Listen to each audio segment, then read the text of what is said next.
avanzamos fácilmente. Buenas noches, Cristian. Buenas noches, profe. Ok.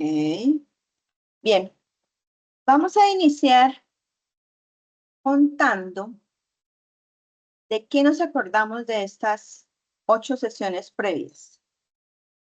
Una sola cosa que nos acordemos de las 8 sesiones previas. Vamos a ver. Laura, te escuchamos. ¿Me escuchan? Sí, señora. Pues realmente algo que me queda de estas 8 clases en las que hemos ido trabajando es sobre los parámetros de verificación analítica, pues que debemos tener en cuenta, ¿no? Sobre la calibración, la trazabilidad, la validez de nuestros resultados, la sensibilidad y todo esto que nos permite decir si nuestros resultados son aceptables o no aceptables.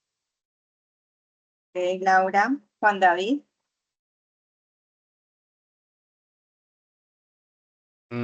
Profe, pues de todas estas secciones que hemos realizado, eh, se tiene mucho en cuenta todo lo que tenga que ver con la calidad y la transparencia de los datos que se tiene. Entonces, para ello se utiliza todo este tipo de herramientas matemáticas también, pues porque al fin y al cabo la estadística es pura matemática. Basándonos en estos hechos matemáticos y resultados, pues así le damos confiabilidad y transparencia a los datos que se obtienen, debido a que, por ejemplo, pueden que varíe por unas décimas o milidécimas, dependiendo de los datos y dependiendo también de la matriz que se está analizando. Estas décimas o milésimas pueden significar mucho en unos resultados pues de hecho es que para ese tipo de cursos, pues para ir aprendiendo y ir avanzando en conocer nuevas técnicas estadísticas y matemáticas para que todo quede pues que todo salga bien en cuanto a análisis químico y también, ¿por qué no?, físico y químico. Ok, Juan David, gracias. Rubén. Profe, de todas estas secciones, primero, he recordado conceptos que en algún momento ya he olvidado. Y segundo, poder ver que cada parámetro estadístico pues nos sirve para implementar, como el título de este curso, que es estrategias para verificar los métodos, poder tener en cuenta el paso a paso a seguir con cada parámetro para así ser más riguroso en los análisis y poder aplicarlos pues como es debido. Ok, Rubén, gracias. Cristian. Profe, pues, o sea, lo que en estas 8 clases, lo que he aprendido es que a medida que pasa el tiempo, cada vez aparecen, o sea, aparecen, no, se optimizan la base de datos a partir de investigaciones, ¿sí van a entender? Que en un tiempo, hacía que digamos 50 años, se calculaba a partir de un parámetro, pero hoy en día sabemos que pues hay parámetros que ya están obsoletos para diferentes muestreos, digamos así. Entonces es interesante. La verdad me ha gustado mucho porque pues como dijo Rubén, hay cosas que a uno a medida que va a pasar la carrera se la van olvidando, pero es grato volver a retomar. Y pues para mí ha sido algo maravilloso que saliera ese curso, la verdad sí. Ok, listo. Entonces vamos a darle la teoría de hoy y a tratar de hacer un cálculo sencillo. ¿Quién, por favor, nos colabora en caso de que necesite que alguien hable, por favor? ¿Quién nos colabora hoy con la monitoría?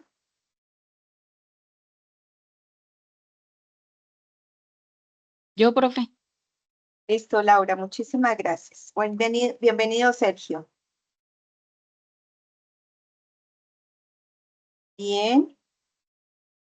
Por favor, me informan que están observando.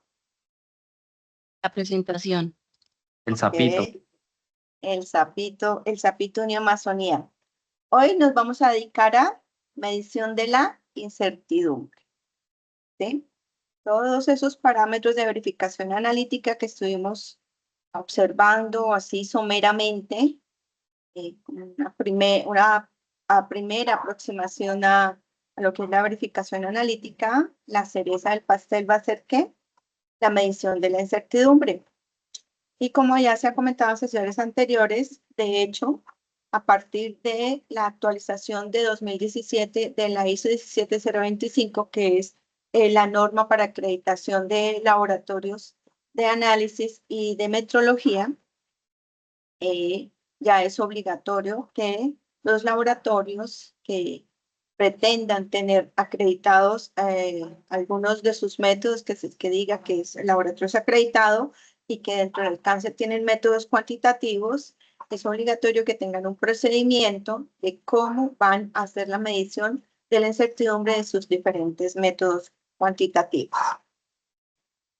Tenemos acá los de todos. Entonces, la primera pregunta que vamos a hacer, ¿será que incertidumbre y error son sinónimos? ¿Qué se les ocurre? Los escucho. ¿Qué saben? Incertidumbre, ¿Cómo? incertidumbre y qué, profe, y error. Y error, sí, señor. ¿Son sinónimos o serán diferentes? ¿Qué opinan? Mm, puede que, puede que sean sinónimos, pero Para mí, estadísticamente de pronto sean diferentes. Pueden ser diferentes porque sí una son incertidumbre diferentes. puede ser un sí, no, tal vez en cambio un error ya es algo que pues ya está determinado o pues ¿Ok? Rubén,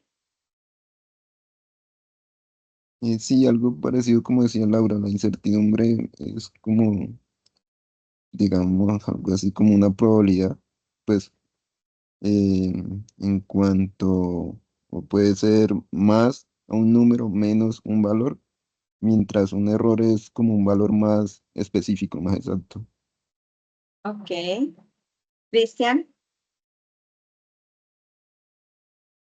Profe, son diferentes, pues. Para mí incertidumbre es, como dijo Juan, que podría ser un tal vez, ¿sí? Y un error, pues ya un error se mira ya con hechos de valores erróneos, se puede decir. ok. Sergio,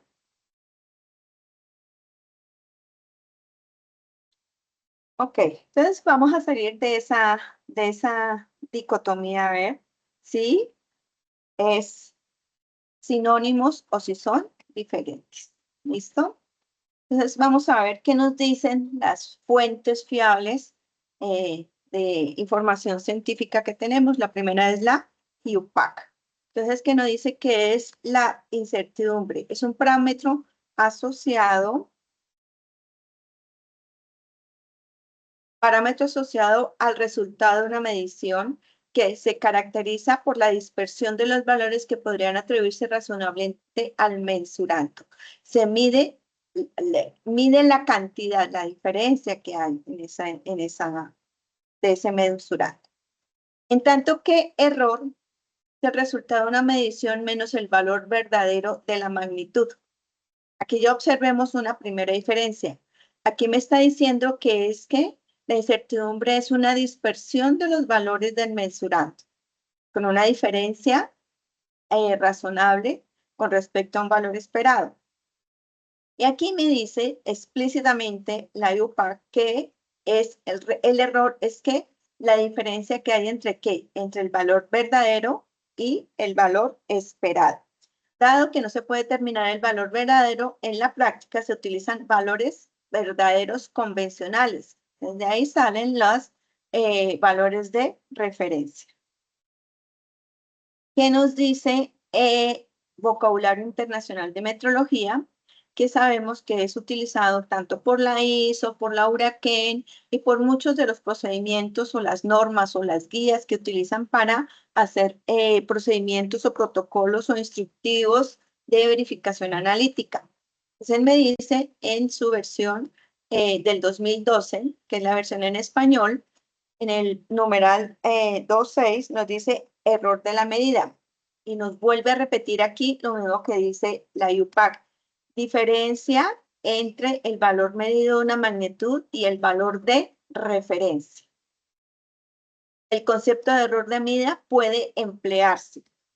Aquí tiene algunas notas aclaratorias. Cuando existe un único valor de referencia, como en el caso de realizar una calibración mediante patrón cuyo valor medido tenga una incertidumbre de medida despreciable, o cuando se toma un valor convencional en cuyo caso el error es conocido. Otro error de medida es cuando el mensurando se supone representado por un valor verdadero o único o por un conjunto de valores verdaderos de una amplitud despreciable en cuyo valor el error es desconocido. Y hace una nota aclaratoria. Dice, conviene no confundir el error de la medida con un error en la producción o con un error humano. Eso me lleva a decir que aquí hay diferentes tipos de errores. ¿Qué nos dice el BIM respecto a la incertidumbre? Observen lo relevante que nos dice acá. Acá nos dice que puede ser un valor y no para el error y no nos diferencia si es positivo o negativo. En cambio, para la incertidumbre que nos dice que es un parámetro ¿qué? No negativo.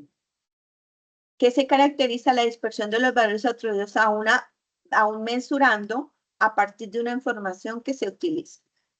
La incertidumbre de medida incluye componentes procedentes de efectos sistemáticos. Entonces, de acá ya nos está vislumbrando que hay que analizar cuáles son las fuentes de incertidumbre. Nosotros ya lo sabemos algunos, lo conocemos, que eso está relacionado con el diagrama causa-efecto, donde nosotros analizamos todas las posibles fuentes asociadas a la incertidumbre, tales como componentes asociados a las correcciones de valores asignados a los patrones, así como la incertidumbre de la definición. Algunas veces no se corrigen los efectos sistemáticos estimados y su valor se trata como componentes de incertidumbre. Aquí esto se refiere a qué? Que cuando yo estoy discriminando las posibles fuentes de error o las posibles fuentes que contribuyen con la incertidumbre de la medición, puedo tener parámetros que son cualitativos o cuantitativos. Y tenemos unas notas asociadas. ¿Listo? ¿Qué nos dice la ISO? La ISO nos dice que ¿qué? La incertidumbre es que parámetro asociado al resultado de una medición que caracteriza la dispersión de los valores que podrían atribuirse razonablemente a dicha medición. Sabe que es muy parecida a la definición de qué? De la IUPAC y de el vocabulario internacional de metrología. ¿Qué otra definición le acota? Dice, duda inherente a cualquier medición, expresada como un intervalo de valores con una cierta probabilidad de contener el valor verdadero del mensurado.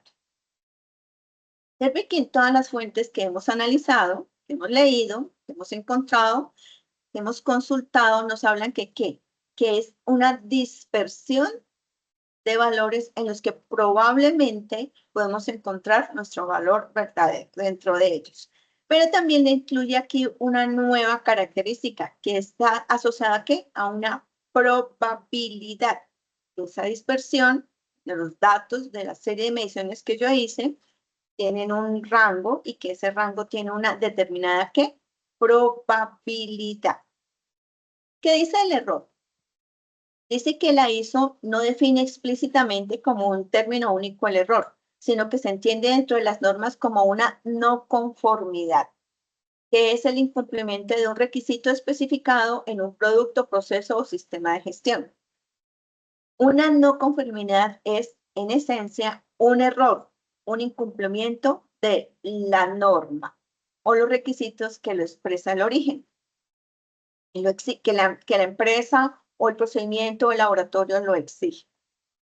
La no conformidad puede afectar los productos, los servicios, los procesos o el propio sistema de gestión de calidad. Profe, Señora, Aquí es como, por ejemplo, cuando hacen las auditorías de calidad que describen como la conformidad, que pues la no conformidad puede ser mayor o menor dependiendo de qué tan No. grande haya sido el error. No, son conceptos diferentes. Una no conformidad son los hallazgos que se tienen cuando se hacen las auditorías, independientemente de cuál sea el campo de aplicación de la auditoría. Entonces, imaginémonos que tenemos a una auditoría en el ámbito de la ISO 9001. La ISO 9001 se enfoca básicamente en los documentos, cómo se manejan los documentos. Cualquier entidad que llegue y diga, no, es que yo estoy acreditada con la ISO 9001 y, por ejemplo, es de alimentos, ¿sí? Su hacer son los alimentos. Y le digo, sí, está muy bonito su documento, pero ¿dónde está la de alimentos? No me acuerdo en este momento cuál es, pero es una específica, pero también la cubre la 17025. ¿Cómo están sus productos? Entonces, específicamente ustedes allá en el manual de cómo hacer los documentos, dicen que ustedes tienen un procedimiento para la contratación de personal y que ese procedimiento está asociado con el perfil y con las funciones que tiene, que requiere la empresa o el laboratorio, esa empresa que se dedica a productos alimenticios. Entonces, por ejemplo, dice que quien debe supervisar la calidad, la idoneidad de y la inocuidad de los alimentos que salen de esa empresa es un ingeniero de alimentos. ¿Sí? ¿Por qué? Porque estudió para eso y tiene las competencias, además la hoja de vida tiene todas las características. Ustedes escribieron eso, la empresa escribió eso en su procedimiento para contratar personas. ¿Está claro? Y resulta que dijeron alguien en la empresa dijo, no, ese perfil de ese ingeniero de alimentos es muy costoso. Eso no nos necesitamos, eso mejor que cualquiera lo haga. Y en la contratación, en el procedimiento, contratan al primero que dijo, sí, yo sé, yo tengo 20 años de experiencia, yo sé mucho del asunto, ¿sí? Puede ser que la persona tenga las competencias, pero no tiene las cualificaciones. Su título no es ingeniero de alimentos, como escribió la misma empresa en su procedimiento de cómo contratar las personas. Entonces, cuando el auditor llega y revisa y analiza el personal contra el procedimiento, se da cuenta que hay una no conformidad, hay un hallazgo. ¿Me hice entender, Laura? Sí, profe, gracias. ¿Listo? Bien. ¿Alguna otra inquietud? Por mi parte, no. Ok. ¿Listo? Bien. Hice una búsqueda de cómo está Colombia respecto de la GUM y les voy a compartir que aquí ya está en la guía número 98.1 y mire que está ¿qué? Calientica del 2025. Les voy a compartir a través del chat. Ok, si me ayuda. A través del chat les voy a compartir el acceso para que cuesta solo 360.000 pesos la guía. En la versión vigente, ¿sí? Recordemos que para quienes que están trabajando siempre en sistemas de acreditación y los laboratorios que estén acreditados, todas las normas y todos los procedimientos deben estar, ¿qué? Vigentes. Cuando hay alguna norma que está reciente, y el sistema no lo actualizó, es ahí también otra no conformidad. ¿Listo?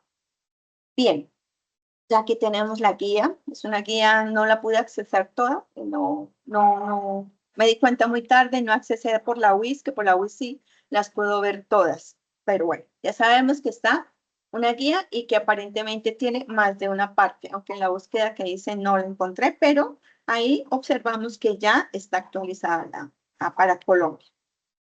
Recuerden que decíamos allá, cuando nos mostraba la ISO, que hay tipos de errores. Entonces aquí tenemos a primera vista dos tipos de errores esenciales.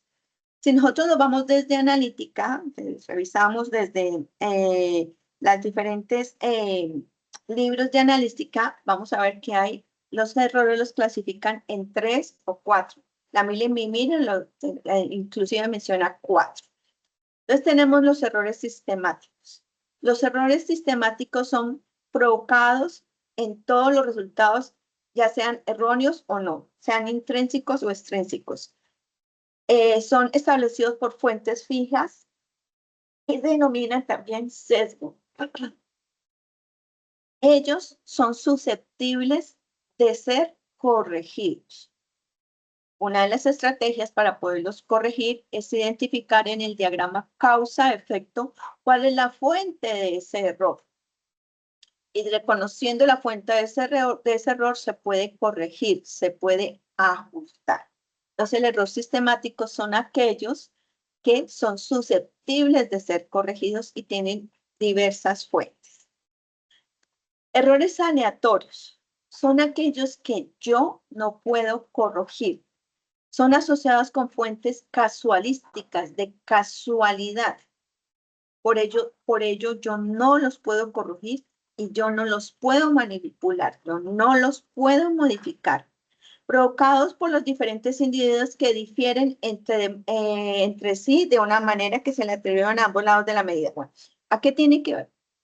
Algo aleatorio es exactamente como el ejercicio que nos hacía la semana pasada el profe Francis, que lanzábamos los datos y está la aleatoriedad, la probabilidad, la casualística de que se dé un valor. Entonces aquí me está diciendo que yo tengo un valor medio, un valor esperado, y que las mediciones experimentales de ese mesurando, los valores de ese mesurando, aleatoriamente van a ajustarse o van a ubicarse o a la derecha o a la izquierda de ese valor esperado, ¿sí? En forma casualística, sin que yo le asuma absolutamente nada. ¿Cómo los puedo identificar fácilmente? Son los que yo definitivamente no puedo modificar, como por ejemplo, la precisión de una balanza. Una balanza, si es analítica, ella va a tener su modificación, por ejemplo, si tiene 4 decimales significativos en su último decimal, ¿sí?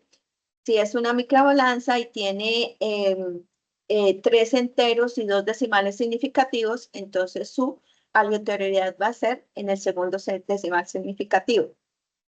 En los estándares, los patrones o los materiales de referencia certificados, ellos dicen, por ejemplo, a cualquiera de los metales, dice que vienen a 1000 ppm, asumamos que es cadmio, entonces dice 1000 ppm más o menos 1,37 ppm. Entonces, ese 1,37 es el error asociado ¿qué? A ese 1000, ¿sí? La diferencia. Y él, como es un estándar de material de referencia certificado, le dan a uno un certificado, le van a decir todas las características de dónde sacaron ese 1,37. Entonces, ese valor yo no lo voy a poder modificar.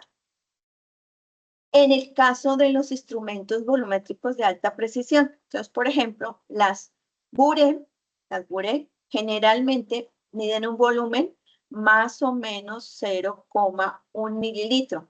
Ahora aquí al laboratorio llegaron unas que tienen más o menos 0,05 mililitros, ¿sí? Yo no puedo modificar esa escala, yo no puedo modificar ese error asociado a la medición de ese volumen porque ya es intrínseco del instrumento, ¿sí? Entonces, todos ellos son errores ¿qué? Aleatorios.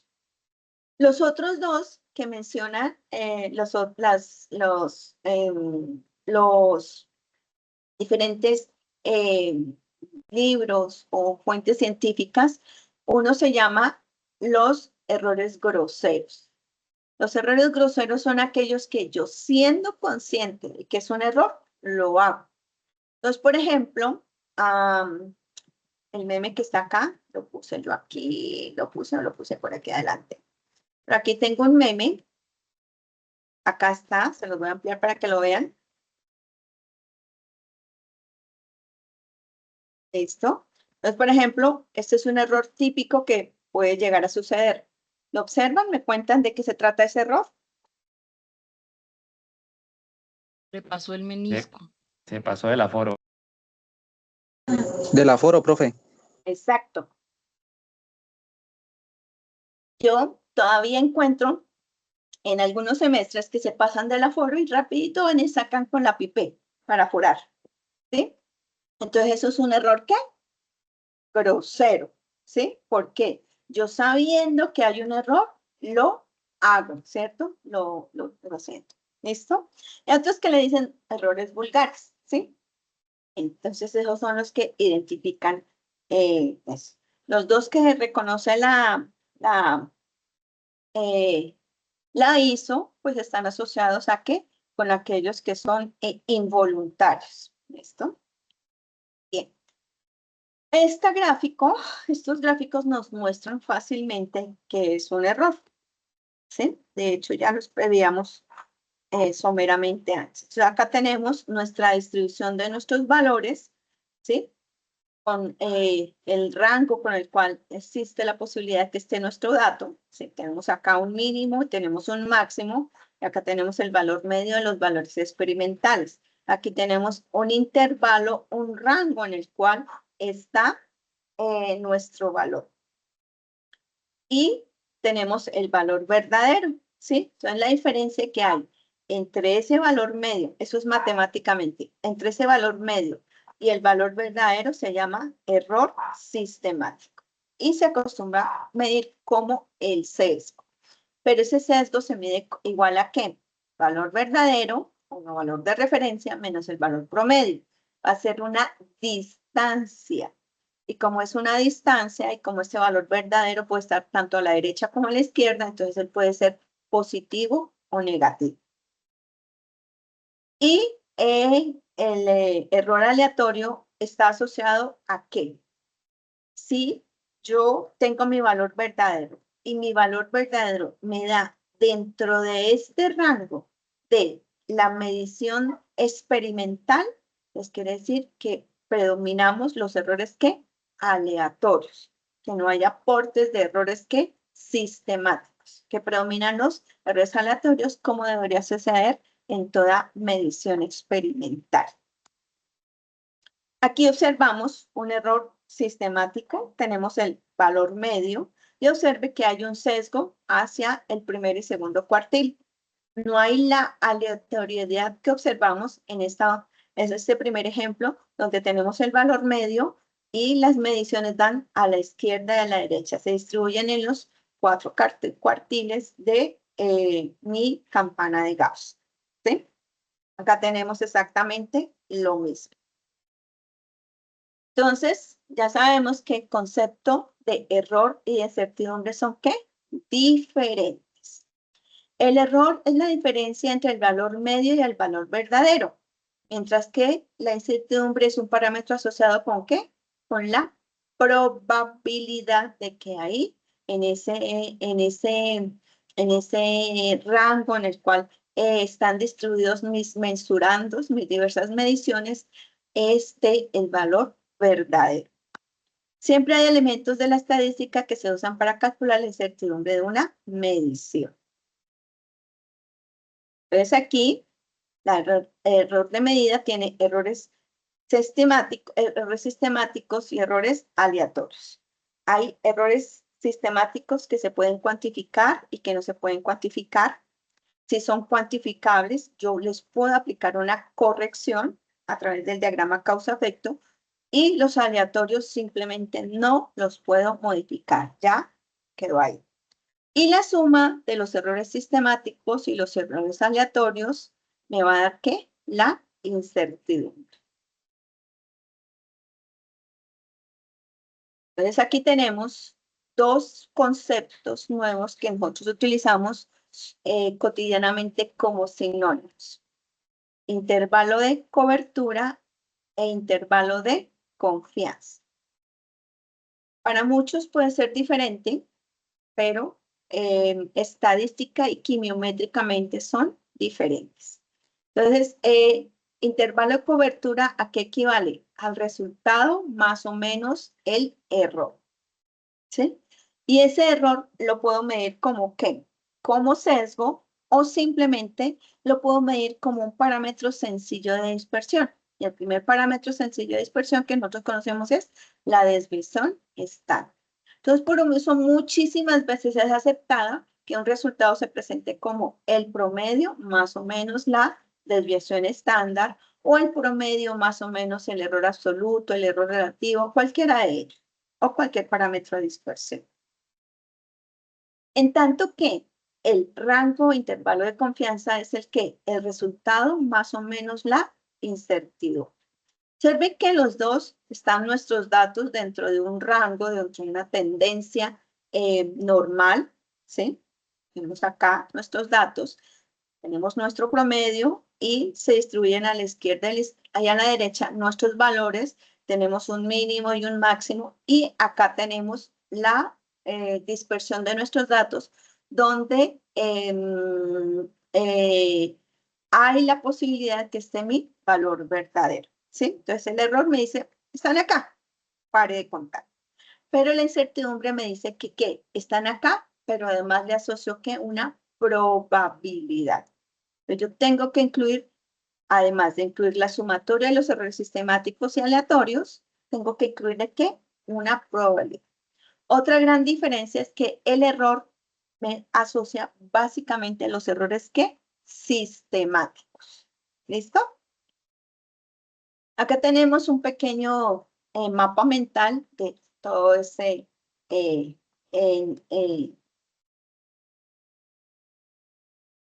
contexto de la incertidumbre. La incertidumbre influye en el intervalo o rango de la medida, derivada de los errores. Ellos pueden ser sistemáticos o aleatorios. Los sistemáticos pueden ser justificados o ajustados. Muchas veces hay errores que no se sistemáticos que no se cuantifican, entonces yo simplemente los justifico. Y los errores aleatorios. Los errores aleatorios tenemos parámetros cuantitativos de dispersión, parámetros cualitativos. Esto me quedó aquí mal. Este es de acá. Incertidumbre tipo A es de los errores sistemáticos, ¿sí? Y los errores aleatorios se le conoce como incertidumbre tipo B. Entonces, dispersiones, diversas distribuciones de dispersión según el mesurando el instrumento y van a tener distribución triangular, rectangular o normal. Por eso era importante la participación del profesor Francis en la sesión pasada para que supiéramos de dónde sale la distribución triangular, la rectangular y la normal. Recordemos que incertidumbre tipo A son errores sistemáticos. Aquí, según los componentes, tenemos incertidumbre estándar, que es la relación asociada básicamente a los errores sistemáticos y también se le conoce como incertidumbre tipo A. Estos dos básicamente son sinónimos. Incertidumbre combinada, en la cual yo combino por el método de los mínimos cuadrados los aportes de todos los errores sistemáticos y aleatorios que puedan estar influyendo en la medición de mi mensurando, de mi analito, cualquier aplicación que sea. Y básicamente la herramienta que voy a utilizar para poder encontrar todas esas fuentes va a ser el diagrama causa-efecto. Y finalmente la incertidumbre expandida, que está asociada ¿a qué? A una probabilidad. Tenemos que aquí, en estas dos, todavía no les hemos incluido la probabilidad. ¿Dónde se incluye la probabilidad? En la expandida. Y esa probabilidad está dada por un factor de cobertura, que puede ser K, puede ser T o puede ser F. K y T se utiliza para muestras, es decir, para menos de 30 datos. Y F se utiliza para poblaciones. Y como veíamos la semana pasada, pues lo más apropiado es utilizar ¿qué? T, ¿sí? Porque son pocos datos. Aquí están las definiciones. Entonces, incertidumbre estándar, incertidumbre del resultado de una medida expresada como una desviación estándar, ¿sí? Entonces, simplemente cualquier parámetro de dispersión lo puedo incluir y me va a dar como incertidumbre estándar.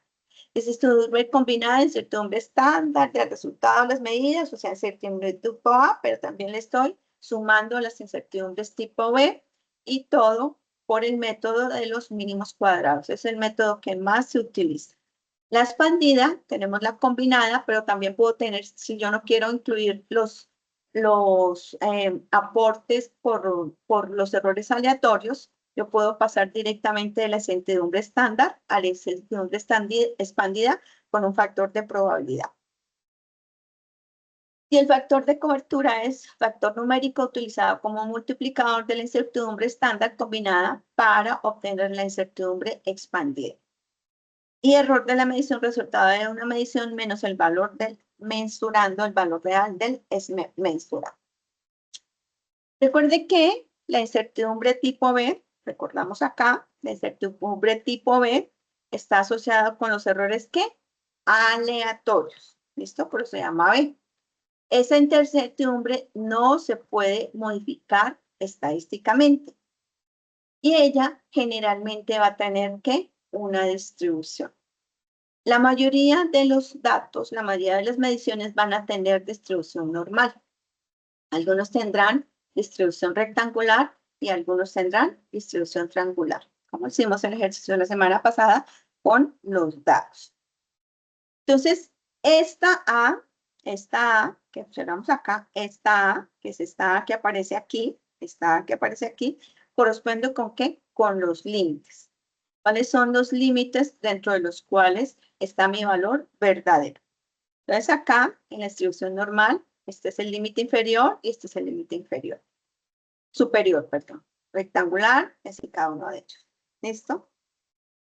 ¿Cómo yo reconozco cuál una de ellas? Hay algunos que explícitamente no lo dicen, cuál es triangular, cuál es rectangular. Pero cuando yo no lo sé identificar fácilmente, entonces, ¿qué hago? Me remito a la información que me está aportando la fuente primaria, que me está generando, me está dando la información de ese valor de incertidumbre o de error aleatorio. Entonces, como yo reconozco acá que tengo una incertidumbre tipo B, un valor aleatorio, en condiciones de distribución normal. Pues para ello, yo llego y reconozco que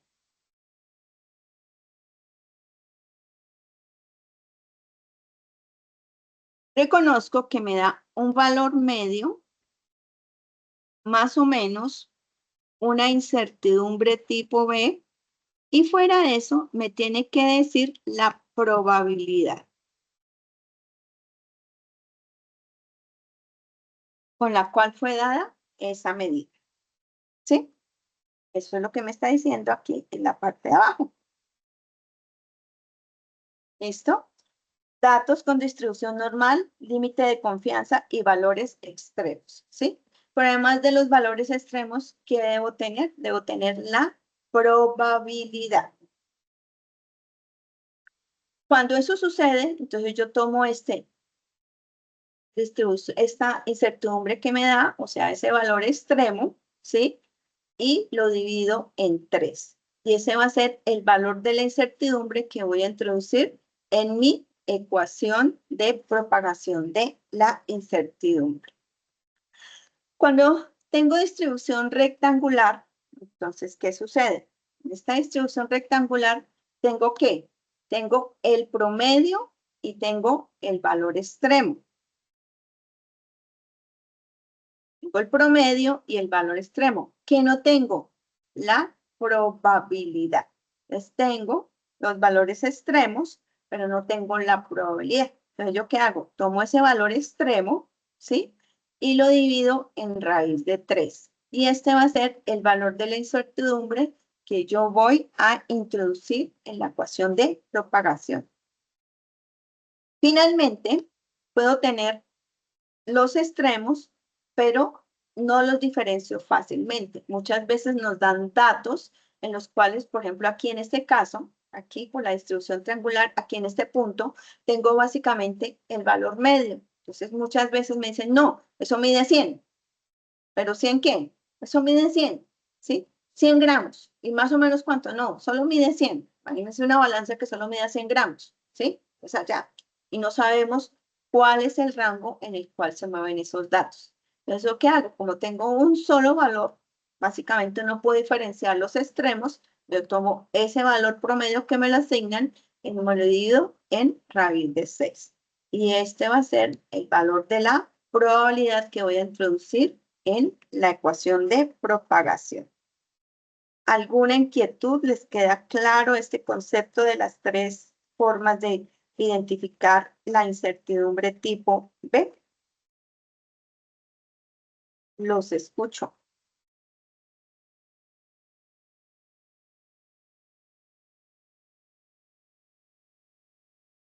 ¿Lo? Parece que me quedé hablando sola. No. No lo duden. Ok, No lo dude, profe. por eso, tal cual. Acá tenemos lo que nos mostraba el profesor la semana pasada. Entonces aquí tenemos nuestra raíz de 3, acá tenemos nuestra raíz de 6 y aquí este es 1 sobre 6, ¿sí? Entonces, eso nos va a poder identificar ahora en breve cuáles son las fuentes que podemos incluir en nuestra ecuación de propagación. ¿Cuáles son las fórmulas? Entonces, para la incertidumbre estándar nos basamos en ¿qué? En la desviación estándar y podemos calcularla como la desviación estándar sobre la raíz de n. La incertidumbre combinada, entonces acá tenemos la sumatoria de cada uno de los aportes elevados al cuadrado. Por eso es que ella siempre va a ser un valor positivo, porque ya está elevada al cuadrado. Y la incertidumbre expandida, entonces igual a la incertidumbre combinada por el factor de cobertura. Y el resultado lo vamos a presentar acá. Y ese se llama como que intervalo de cobertura, rango o intervalo de cobertura. Acá tenemos algunos valores de K, del factor de cobertura, ¿sí? Es una fórmula toda rara, ¿sí? Acá tenemos, es una distribución toda extraña. Entonces, ¿qué hacemos? Básicamente, como trabajamos con el 95%, entonces ya sabemos que K va a ser igual a 1,9060, ¿sí? Yo alguna vez necesité en estadística, necesité otros valores, entonces lo que yo hice fue, por extrapolación, grafiqué estos datos y le puse espacios, una escala muy pequeñita, para mejorar la precisión y la exactitud y pudimos cuantificar el del 92%. Acá la tenemos, esto es la distribución de probabilidad de K, es una distribución, una fórmula toda loca, no nos compete en este momento y nos muestra cuáles son los valores que debe tomar. ¿Cómo identifico las fuentes de incertidumbre? Esto es altamente relevante. No son necesariamente independientes, ya no necesariamente son ortogonales, que es una de las características que me va a solicitar algunos tratamientos estadísticos. Entonces, ¿qué dice Lagún? Lagún me dice que debo de incluir el muestreo, las condiciones de almacenamiento, la pureza de los reactivos, el efecto del operador, las correcciones de blanco, la estequiometría asumida, los efectos de la muestra, efectos instrumentales, efectos computacionales, condiciones de medida y efectos aleatorios. ¿Se acuerdan cuando hablábamos de la relevancia de la relación señal-ruido? Aquí está, los efectos de la relación señal-ruido.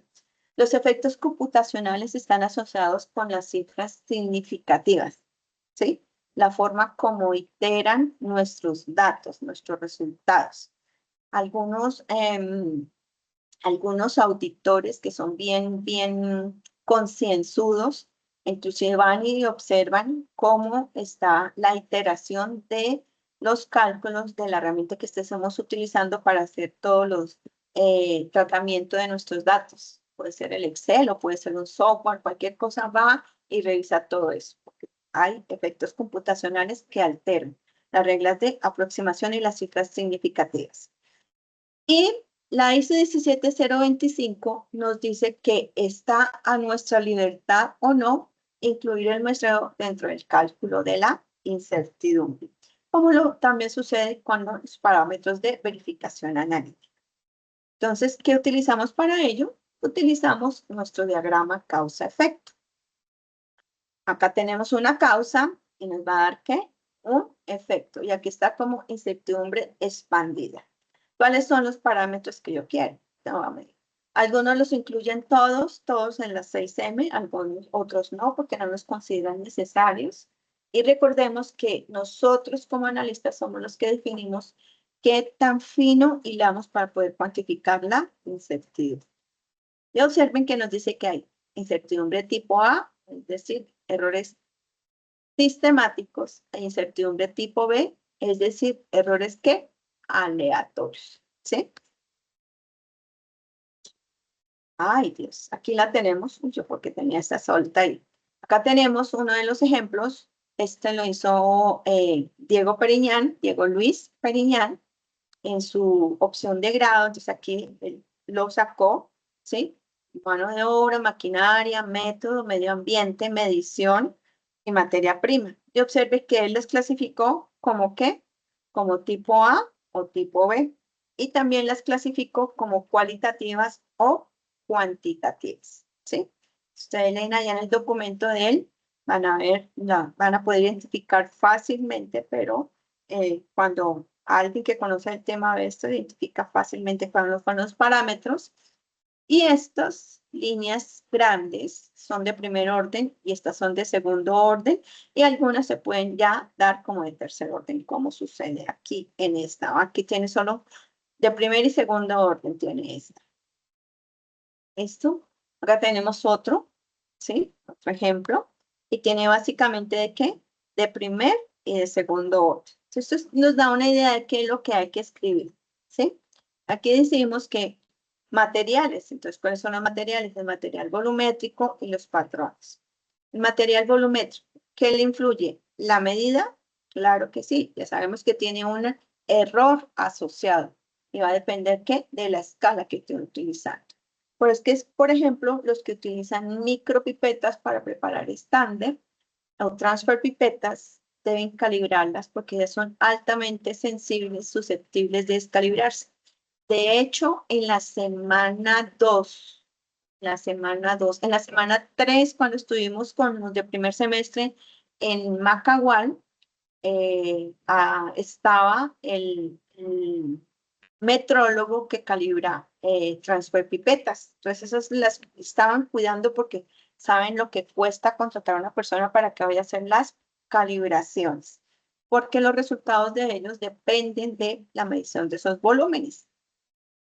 Maquinaria, la balanza analítica, entonces también esta también tiene un certificado de calibración externa. Venir la persona a ir al lugar a calibrarla y va a entregar un reporte, los potenciómetros, la medición, la calidad de los reactivos, el tiempo de uso, la época, la fecha de vencimiento, la pureza de los instrumentos, si está limpio, si está calibrado, los consumibles, cada cuánto los cambian, si los reutilizan, el rango en el cual se trabaja, del método, si es robusto y cómo se realizan los cálculos, el rango de trabajo, el rango, como veíamos cuando estábamos hablando de regresión lineal. Medio ambiente, todos estos parámetros generalmente son aleatorios porque no dependen de mí. Y algunos auditores exigen que en el laboratorio, y eso es algo que se debe tener en cuenta, debe haber un termohigrómetro. Ya ese termohigrómetro se le hace carta de control y mínimo una vez al día, a la misma hora, se debe medir la temperatura y la presión, la temperatura y la humedad relativa, introducir la carta de control para saber si hay desvíos de estos dos parámetros. Pero son consideradas como incertidumbre tipo B y mano de obra, ¿sí? Entonces, generalmente uno me dice, la maquinaria, la balanza no estaba calibrada. ¿Quién fue? Culpa del analista. El reactivo está vencido. ¿Quién fue? Culpa del analista. Por eso casi todos son errores que sistemáticos. Acá tenemos uno general, sin hacerle los efectos. Básicamente analizan de primer y segundo orden. Maquinaria, mano de obra, materia prima, método, mano de obra, medición. Ok, ¿listo? Bien. Entonces, vamos a para poder trabajar y no sentirme que estoy haciendo aquí sola, vamos a abrir uno de los archivos que ya hayamos trabajado. Me van a ayudar ustedes a seleccionarlo, uno que ya hayamos trabajado, que tengamos básicamente la incertidumbre. Perdón, la desviación estándar que tenga. Y ustedes, por favor, también lo van abriendo, por favor. Uno que hayamos hecho aquí completo, ¿cuál sería este? Vamos a ver este. Este que le hicimos, este de carta de control, ¿no? Este.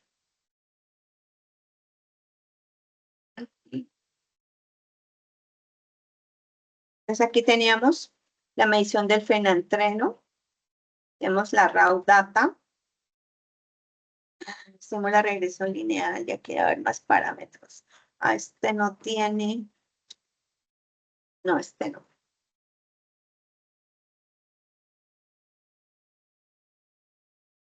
Este. Tenemos la medición.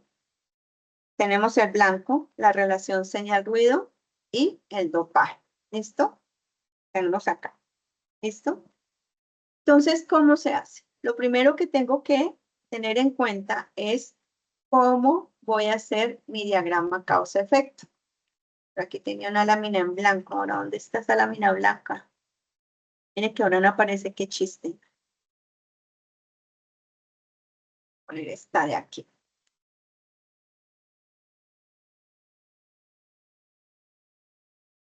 ¿Listo? Entonces, ustedes me van a ayudar, por favor, a... ¿se acuerdan de este método, de este ejercicio que hicimos? ¿En qué consistía?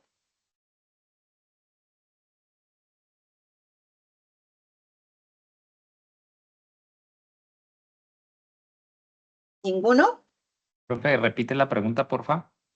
¿Se acuerdan de este método, de este ejercicio que hicimos? ¿En qué consistía? ¿Cuál era el instrumento de medición? ¿Cuál era la muestra? ¿Cuál era el objeto de estudio? Uy, yo no me acuerdo. Son de los ejercicios que ustedes debieron haber terminado.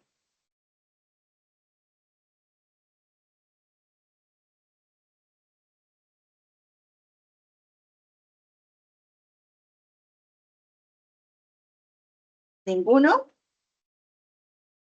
Por mi parte, profe, yo la verdad, yo no me acuerdo.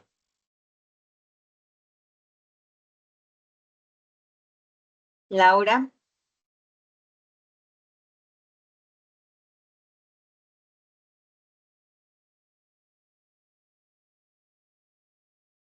Cristian.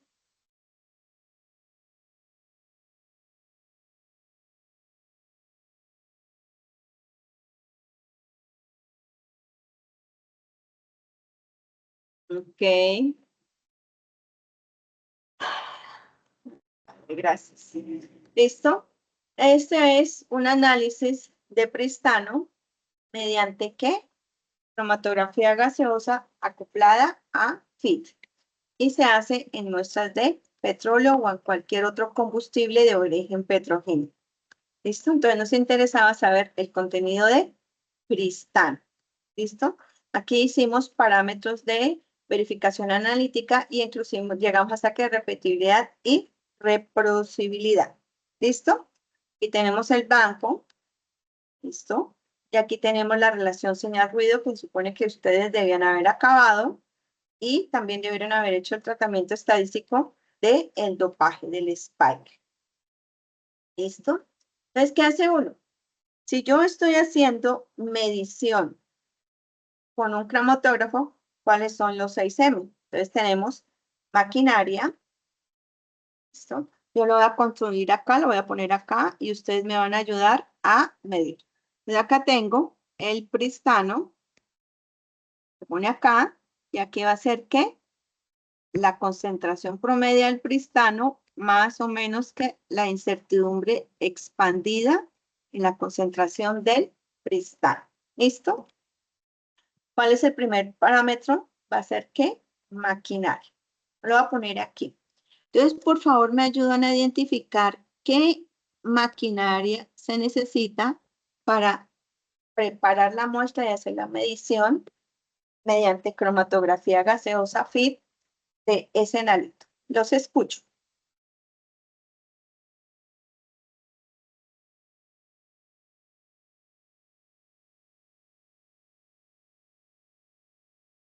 ¿Aló?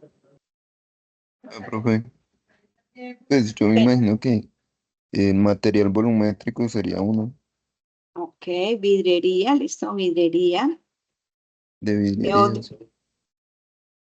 Material volumétrico. ¿Cuál otro? Maquinaria. ¿Sería?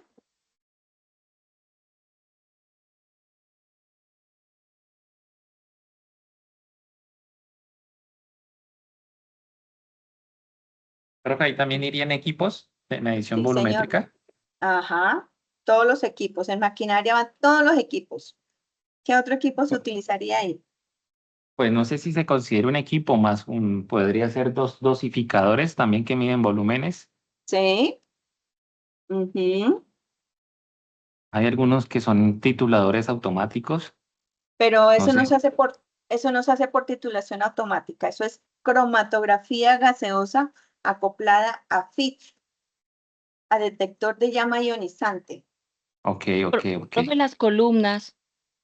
La columna hace parte del cromatógrafo, entonces hay que ver que el cromatógrafo. ¿Qué influye del cromatógrafo? Los gases, profe, de arrastre, la fase Eso móvil. sería el material, eso sería el material, eso sería el material del cromatógrafo. ¿Qué influye? Un La inyector. parte del detector, Ajá, el inyector, el detector, ¿qué más?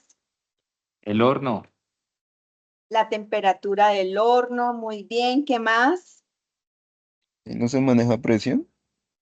Exacto, no. yo lo puedo controlar el flujo por presión o por temperatura. Yo decido cuál de los dos métodos lo trabajo. Trabajo uno de los dos. Los cromatógrafos vienen adaptados para las dos y yo decido por cuál me conviene mejor manejar el flujo.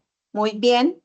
Y esos parámetros, por ejemplo, estos de la vidrería, ¿esos serán de qué tipo? ¿De tipo A o de tipo B? Errores. ¿Tipo A o tipo B? El tipo A. El tipo B es muy básico. No. ¿Serán errores sistemáticos o aleatorios? Ah, Son sistemáticos. es, El de la es un vidrería es error un error sistemático. sistemático. Ustedes pueden ir a cambiarle la escala a la vidrería. Pues se No, supone que la vidrería ya no, viene no. con un margen de error. Bueno, Exacto. es un error que Sí, uno sí. no puede manipular. Bueno, sí, Entonces, ¿es sistemático o aleatorio? aleatorio. Aleatorio, profe. Aleatorio. Aleatorio. Entonces, se tiene una incertidumbre tipo ¿qué? B. ¿Listo? Bien. Los dosificadores tendrán errores sistemáticos o aleatorios. Mm, lo mismo que la vidrería. Ok, entonces acá tienen una incertidumbre tipo B. Lo del cromatógrafo, errores sistemáticos o aleatorios.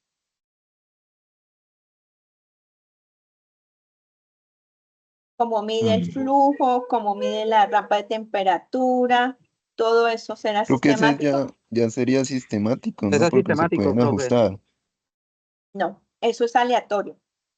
también. Aleatorio porque él me puede decir que yo lo puedo programar desde 25 hasta 400 grados, pero él los decimales me los da por defecto. ¿Sí me hago entender? sí, profe.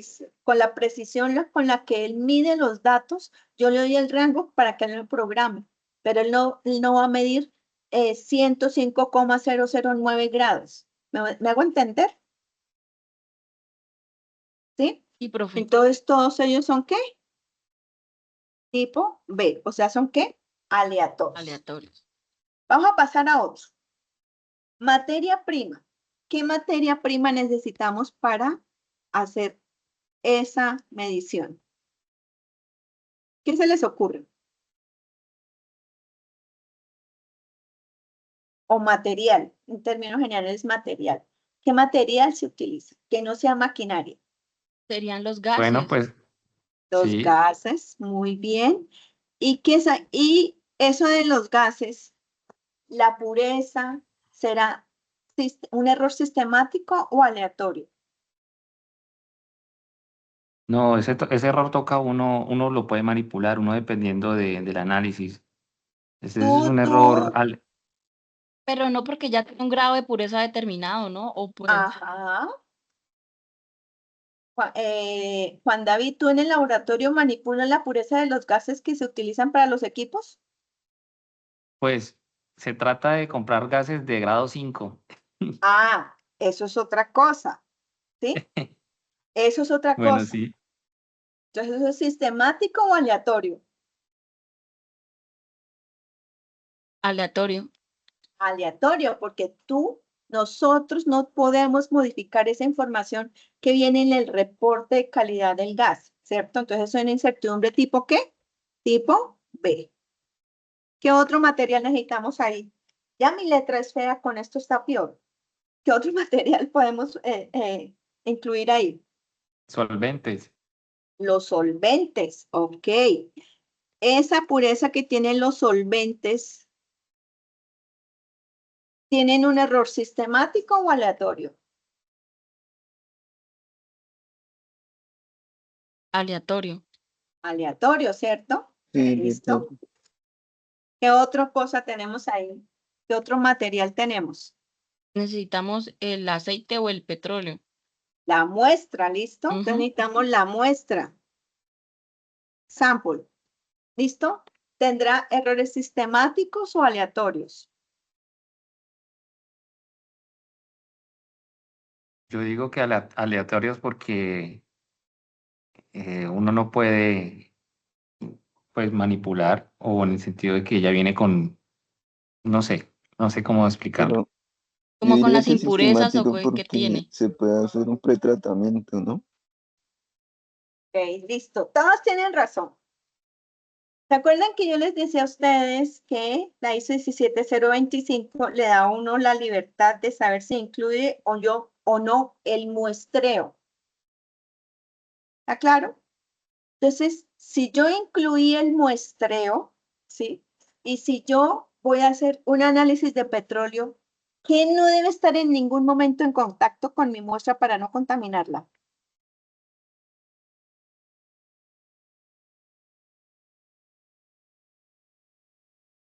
Que sale allá en los cromatogramas o en los fragmentogramas. Profe, repites nuevamente por Si yo tengo una muestra de petróleo o de derivado del petróleo, ¿sí? Y yo incluí en mi procedimiento de verificación analítica y en la cuantificación de la incertidumbre el muestreo, que de ninguna forma, qué material o qué tipo de material no debe estar en contacto con mi muestra. ¿El blanco? No, porque el blanco es una muestra que no contiene analito.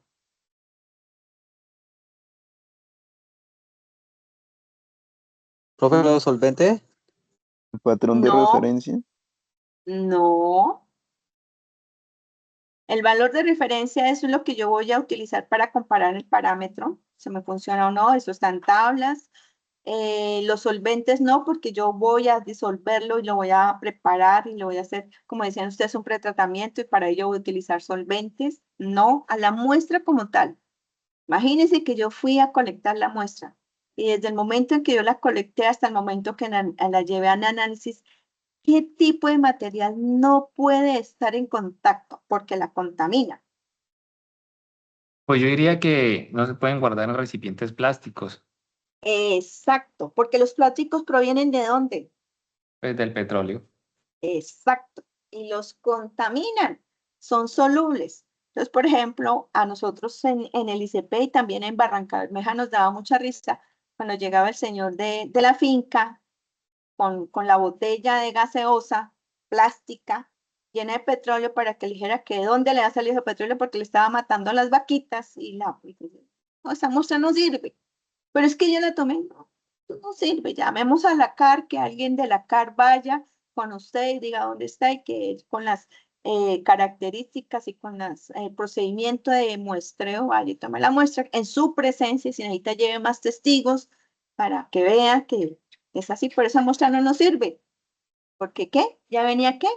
Contaminada. Lo mismo cuando la recogen en bolsas se utilizan puntas plásticas que ya han sido reutilizadas también. Van a presentar unos picos que llaman talatos. Es un pico grandísimo, grandísimo. Imagínense que es como hacer la comparación que los picos cromatográficos de nuestro interés son como la masa del electrón y los talatos son como la masa del protón. No les va a ver nada, ¿sí? Entonces, en ese caso, ¿sería un error sistemático o aleatorio?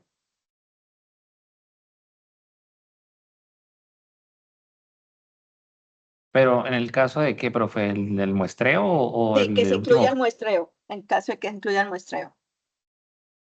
Ah, pues es un error aleatorio. No, Porque ¿No? usted sistemático. elige, Sistemático, que se puede ajustar. Ajá.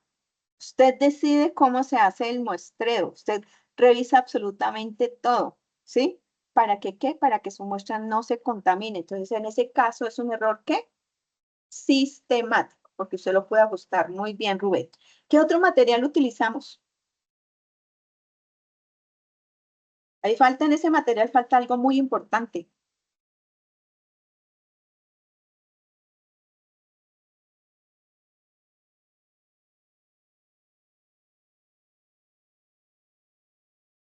¿Alguien? ¿Cuál es el material Proces- más? ¿Cómo? procesando. Estamos procesando, profe. No, es viernes y la mente lo sabe. Y eso que la penúltima clase, ya acabamos esto. Mira que mataron el tigre y se están asustando con el cuero. los ¿Cómo? estándares. Exacto, muy bien, Laura. Lo más importante es aquí es el material de referencia certificado. Él tiene un error sistemático o aleatorio. Aleatorio Aleatorio. por Uy, Dios mío, Aleatorio, ya. sí. ¿Por qué? Porque yo no lo puedo manipular. Él tiene un certificado. ¿Listo? Bien. Método. ¿Qué me influye del método? ¿Qué se les ocurre?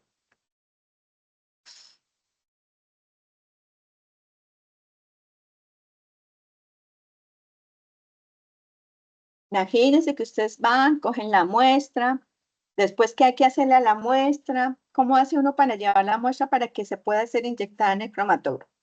¿O será que la pueden? Tratamiento, profe. un ¿Cómo? pretratamiento. Muy bien, Tratamiento. entonces el pretratamiento. ¿Y él tendrá asociado unos errores sistemáticos o aleatorios? Sistemáticos porque uno decide cómo lo hace. Exacto, entonces aquí es incertidumbre tipo A. Muy bien. ¿Qué más?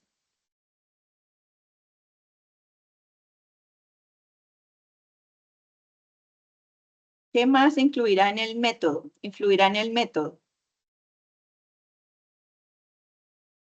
Ahí de pronto podría influir cuántas muestras. Muy bien, las réplicas, excelente. ¿Qué más? La Y ya que Profe, la ¿cómo? calibración de los equipos. La calibración de los equipos va aquí en maquinaria.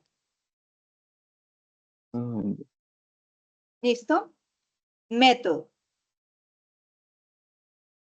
¿Será que ya que pusieron réplicas, qué más hay que poner ahí? El analista ya está. No, eso va en mano de obra. Los blancos. Los blancos, muy bien, los blancos. ¿Listo? ¿Será que el rango de concentración en el que yo preparo influye? Sí, sí, sí, claro. sí. ¿Listo? ¿Será que el tamaño de la muestra que yo tomo y que yo inyecto y como llevo al cromatógrafo en el método, eso influye? También, También. profe, sí. Sí, También, sí, profe. señora. ¿Y será que si yo lo pongo on colon o lo pongo split o splitless, ustedes que son excelentes en cromatografía, eso influye?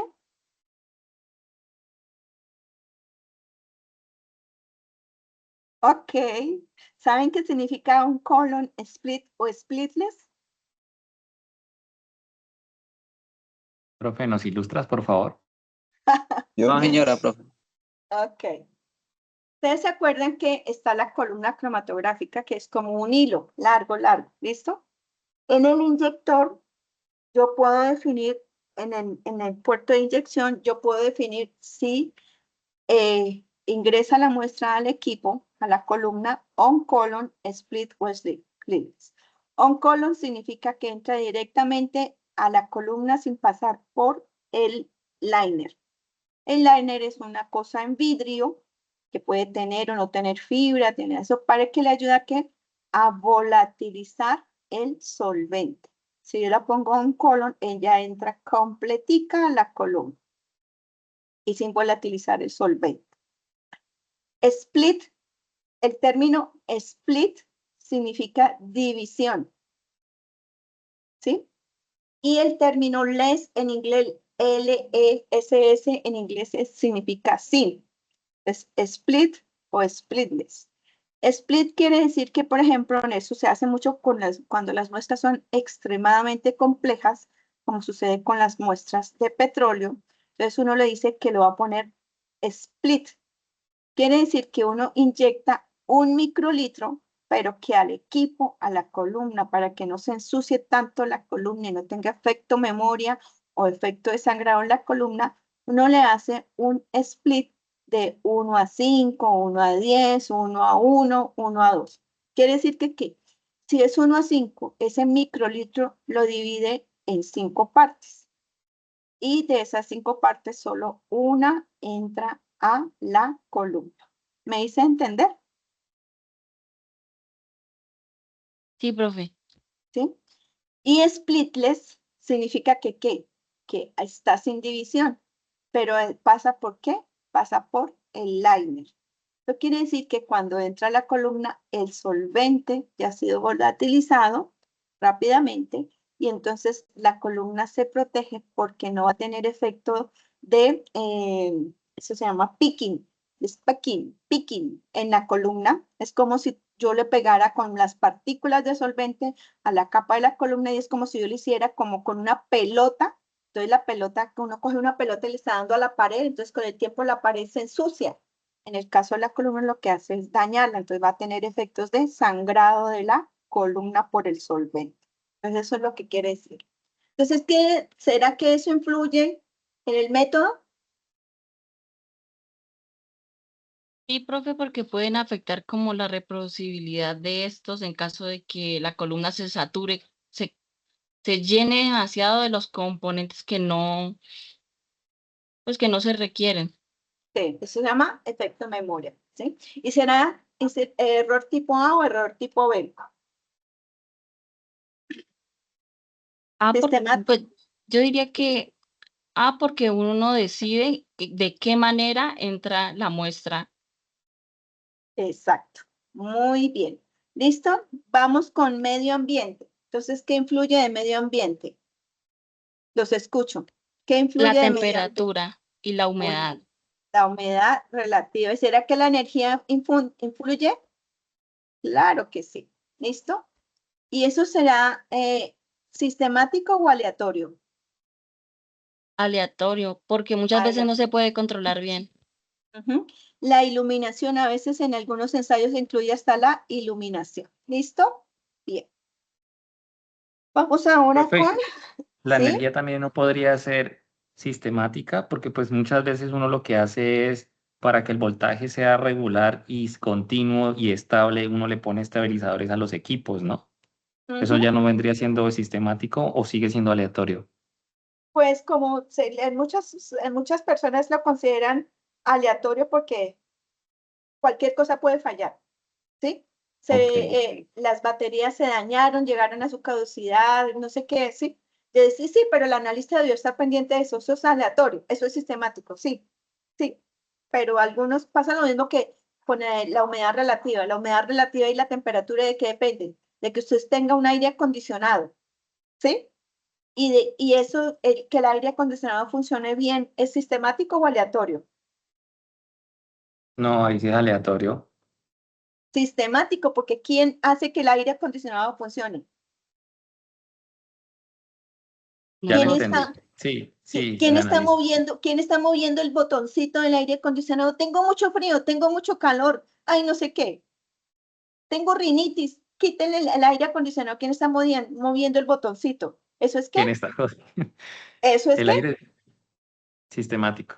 Sistemático, ¿sí? Entonces, pero como se supone que el aire acondicionado no es para las personas, sino es para los equipos, para garantizar que la humedad relativa y la temperatura en el laboratorio se mantengan en un rango aceptable, entonces eso es qué? Aleatorio. ¿Me hice entender? Sí, profe. ¿Listo? Bien. Entonces, ¿con qué íbamos? Con la medida. Ahora sí, con la medida. ¿Qué influye en la medida?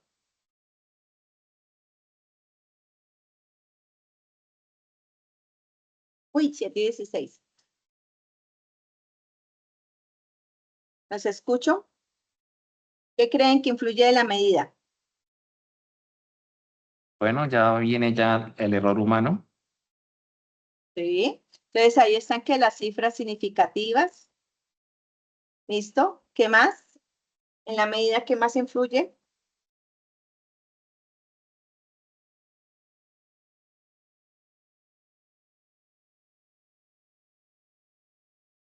Se podría decir que la sensibilidad del equipo. Muy bien, excelente. ¿Qué más?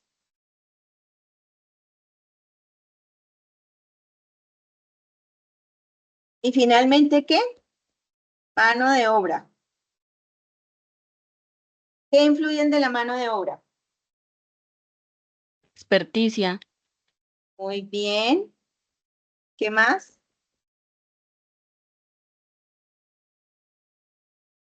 El conocimiento previo del analista que sepa lo que está haciendo. Muy bien. ¿Qué más?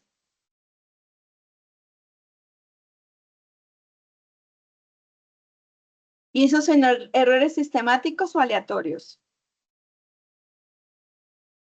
Que no son sistemáticos. Sistemáticos. Observen que hay como una paridad entre los sistemáticos y aleatorios. ¿Se dieron cuenta cuando fuimos cada uno? ¿Sí? Lo que nos faltó fue definir cuáles eran cuantitativos.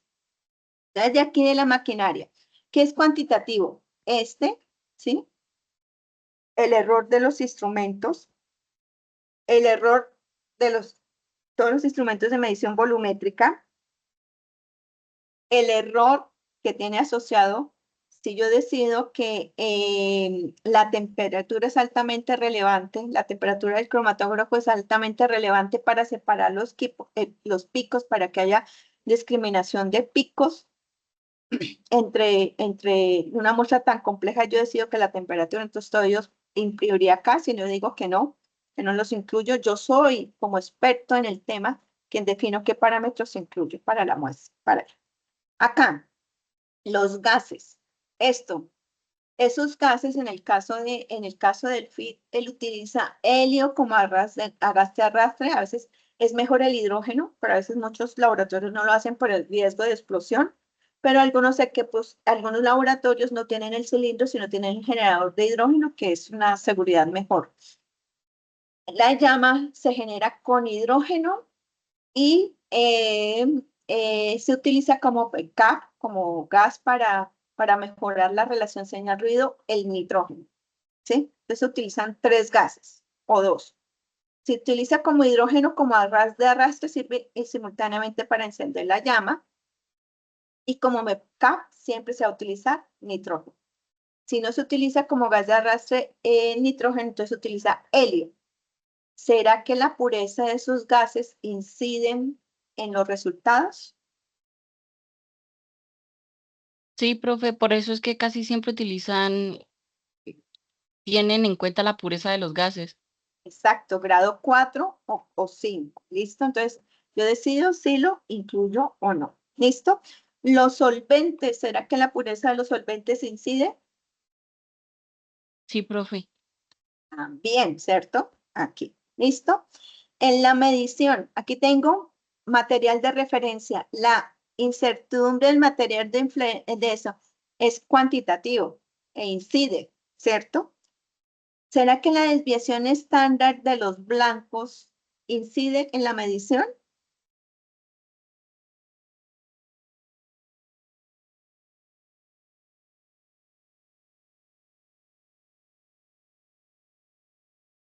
¿Para qué utilizamos la desviación estándar de los blancos? ¿Se acuerdan?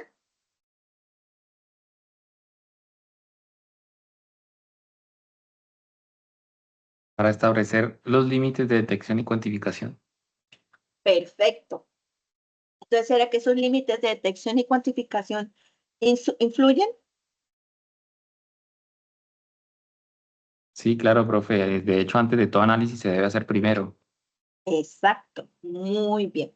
Y así vamos identificando cada uno los parámetros de qué, como lo tenía aquí, lo tenía Diego, ¿sí? Observen que qué, él identificó, esto porque está aquí en blanco, no entiendo. Acá.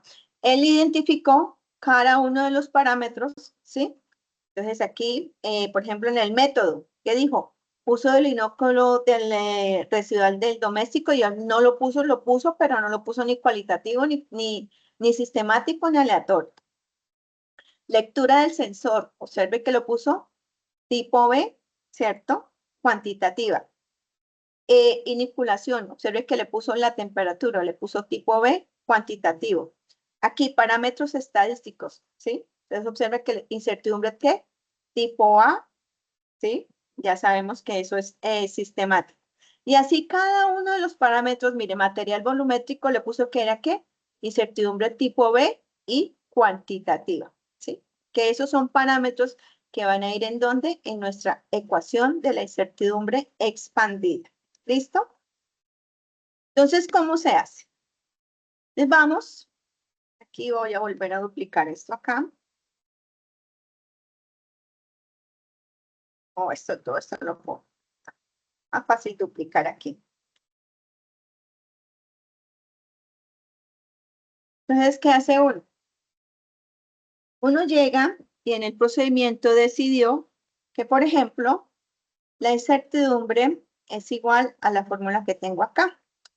Que la incertidumbre va a ser igual a ¿qué? Al error estándar. Y el error estándar es igual a ¿qué? A la desviación estándar sobre raíz de n, donde n es el número de datos. ¿Listo? Yo decido que es así. Mi incertidumbre combinada. Entonces voy a construir la ecuación de mi incertidumbre combinada. Para eso me baso en ¿qué? En mi diagrama causa-efecto. Entonces, la incertidumbre, cambiamos el color a esto.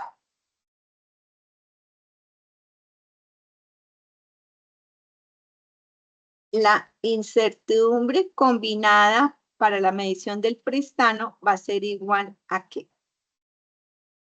Él me dice que cómo tengo que tenerla en cuenta, que es que es igual a que a la producto al cuadrado, porque el método de los mínimos cuadrados, al cuadrado de cada uno de los parámetros que yo decidí cuantificar como error sistemático o como error aleatorio. ¿Listo? Cada uno y los tengo que conocer.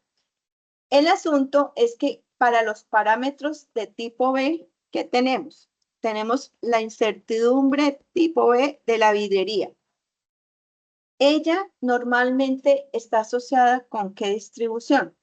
Recordemos acá lo que veíamos, que es que distribución o rectangular, perdón, o normal, o rectangular, o triangular. Veíamos con el profe Francis, y aquí lo muestro, ¿sí? Que generalmente la masa se asocia ¿a qué? A distribución, las mediciones de masa se asocia ¿a qué? A distribuciones rectangulares y la de los volúmenes a mediciones ¿qué? Triangulares. ¿Listo? Y aquí está. ¿Listo? Como lo muestra el libro de analítica. ¿Listo? Entonces aquí, todos estos parámetros que yo mida, entonces, por ejemplo, si la micro que utilicé para medir los volúmenes era de, por ejemplo, de 100, de 200 microlitros, de 200, no, de 100 microlitros. 100 microlitros, más o menos, ella mide más o menos 0,1 microlitro. ¿Listo? Entonces, este parámetro, ¿sí?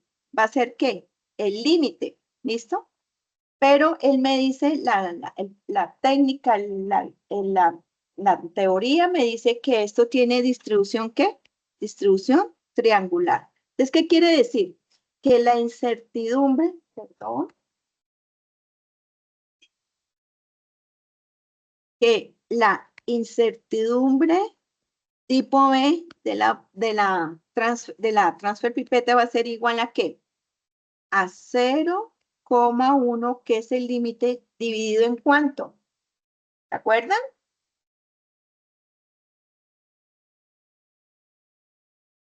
¿En cuánto?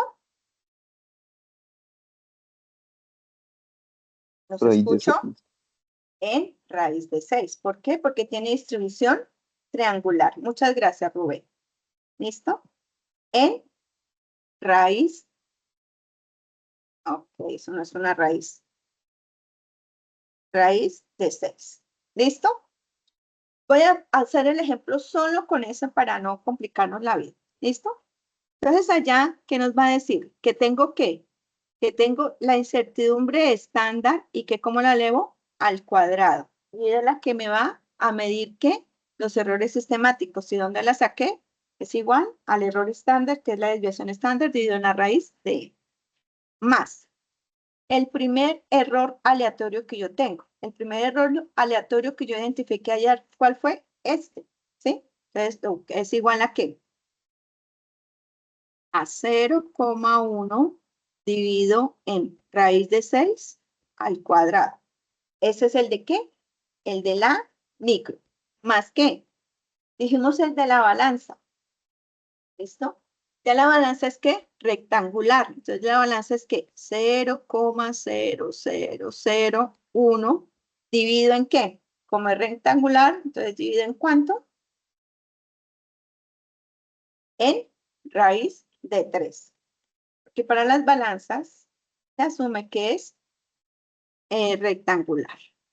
Raíz de 3. ¿Y eso va a qué? Al cuadrado más todo lo que yo le quiera analizar a la incertidumbre. ¿Qué tan fino hilo para definir la incertidumbre? Va a depender del conocimiento que yo tenga del método. Va a depender de los recursos que disponga. Porque si yo no tengo un buen material y no tengo una buena información, es preferible no introducirlos porque eso va a propagar el error y va a hacer que mi incertidumbre se amplíe exponencialmente. Especialmente se amplía cuando tenemos parámetros con con distribución triangular, porque este valor es extremadamente grande, grande, grande. Entonces hace que la incertidumbre se expanda, el rango donde existe la probabilidad que esté mi valor se ancha, es más grande. Entonces uno, como experto y conocedor del tema, es el que decide qué parámetros para los debe justificar muy bien. ¿Listo? Una vez haya obtenido ese valor, ¿listo? Entonces, ¿qué hago? Ahora todo esto. Creí que ya me había pasado la gripa. Entonces ya tengo eso. Entonces, mi incertidumbre expandida va a ser igual a ¿qué? A cualquier factor, a cualquier parámetro de probabilidad por la incertidumbre expandida. Y observe que siempre, siempre me va a dar ¿qué? Un valor positivo. ¿Sí? Recuerden que cuando estábamos haciendo acá, tuvimos en cuenta que las réplicas, es altamente relevante las réplicas porque como generalmente vamos a utilizar T y T funciona con grados de libertad, entonces influye muchísimo ¿qué? Las réplicas. Grados de libertad, y eso está asociado ¿con qué? Con las réplicas o con las mediciones.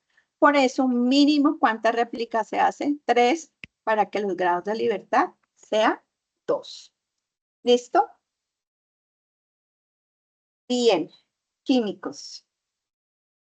Cuenten. ¿Fácil o difícil este tema?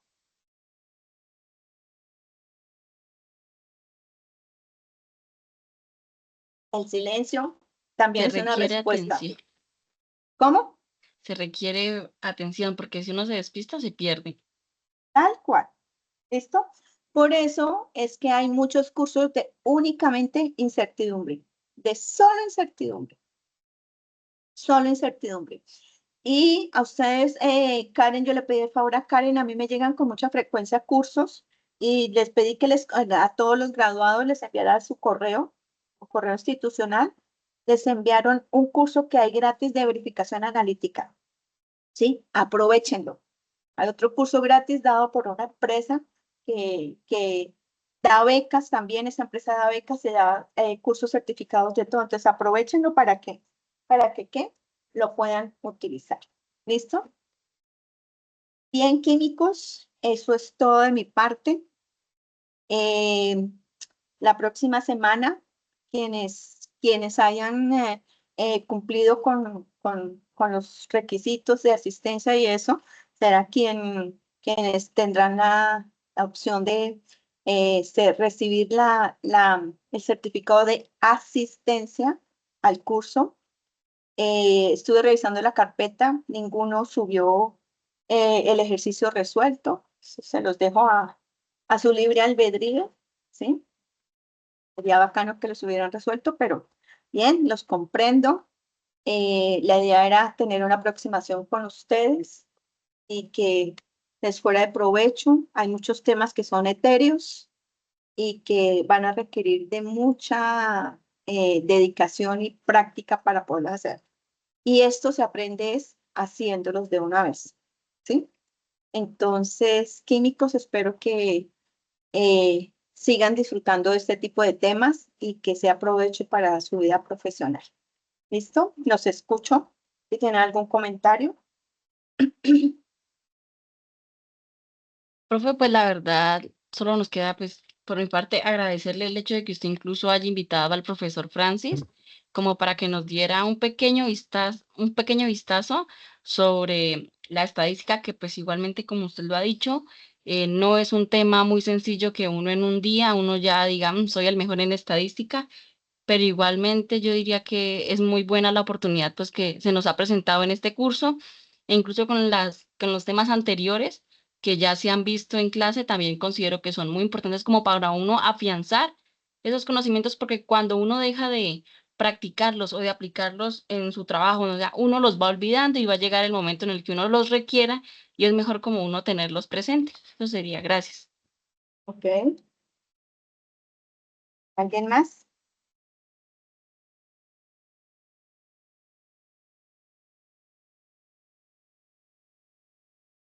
No, profe, pues de mi parte también, pues agradecerle por la clase y el tiempo que se dedica a usted en preparar cada clase y en enseñarnos cada tema, respondernos cada pregunta, cada inquietud. Y pues ese tiempo es valioso y se le respeta mucho la dedicación que su merced le da para darnos este tipo de cursos. Ok.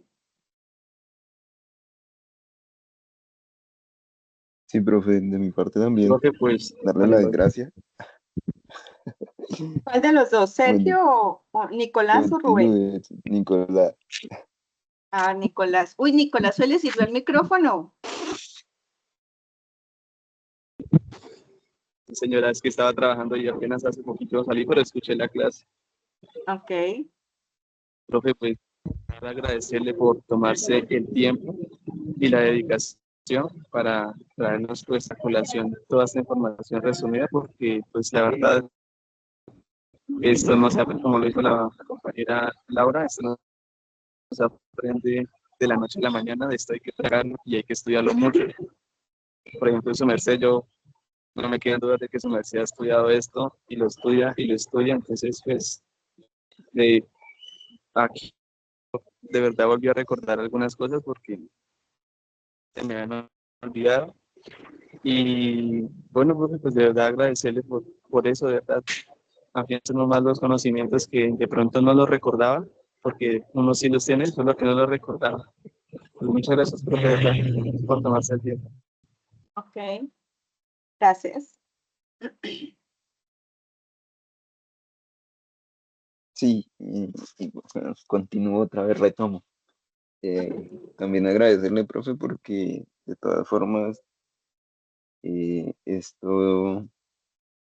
estos cursos son muy importantes y además lo chévere es que no es solamente de su parte, sino que pues también hay actividades en las cuales pues cada uno de nosotros vamos afianzando más el conocimiento y podemos ir practicando. Y como decían un compañero o una compañera, pues cualquier duda pues la aclarábamos. Y si nos equivocábamos, pues también la intención era de aprender todos y su dedicación para poder responder cada una de nuestras dudas y pues corregirnos cuando nos equivocamos. Ok, gracias.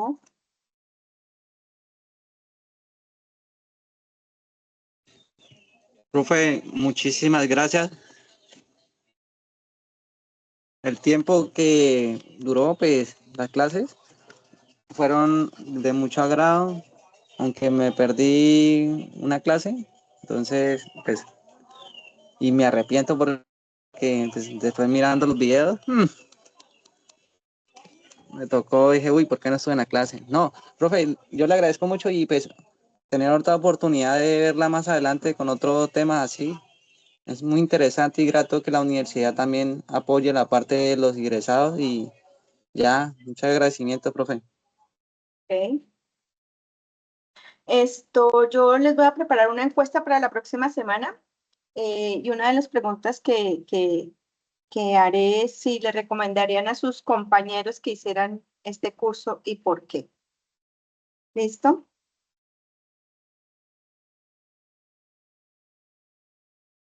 Bien, Listo, profe. químico. ¿Listo? Entonces nos vemos la próxima semana y ha sido un placer compartir este tiempo con ustedes, volverlos a ver ya como colegas en la vida laboral, en la vida académica y para adelante porque para atrás se asustan. Y ser grande también es bacano, ya tiene uno poder de decisión y ya teniendo poder de decisión ya las cuestiones son otras. ¿Listo, químicos? Entonces nos vemos la próxima semana para el cierre y chao, chao. Hasta luego, profe. Vale, Muchas profe. gracias. Muchas gracias. Hasta luego. ¿Listo? Chao.